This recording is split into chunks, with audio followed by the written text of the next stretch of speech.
কৃষ্ণ এই পবিত্ৰ প্ৰেক্ষাগৃহত উপস্থিত হৈ থকা সমস্তজন সুধীবৃন্দৰ শ্ৰীচৰণত ভক্তিপূৰ্ণ সেৱা নিবেদি ৰক্ষকুমাৰ নাটখনিৰ ৰাৱণ চৰিত্ৰটিৰ সংলাপটি প্ৰক্ষেপণ কৰিবলৈ আগবাঢ়িছোঁ।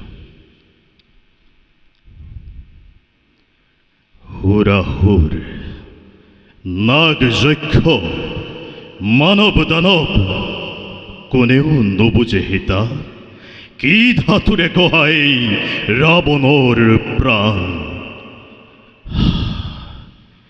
মোৰ এই দুৰ্ভাগ্যৰ হেতু নুবুজিলা তুমিও জানকী।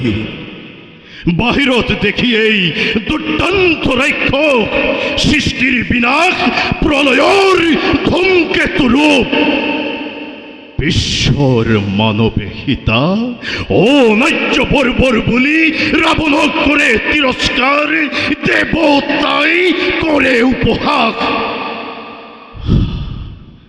কিন্তু নুবুজে কোনেও দেৱী কিদৰে ৰাৱণে অত্যাচাৰ অনাচাৰ অলংঘ দেৱালে ঘেৰা অন্য কৰি মোৰ এই হিয়াৰ মন্দিৰ নিকা কৰি নিতে নিতে প্ৰেম গংগা জলে বিনয় চন্দন লেপি ভকতিৰ ধূপ ধূনা জালি ৰাখিছো সজাই বেদি অনাহুত দেৱতাৰ পূজাৰ কাৰণে।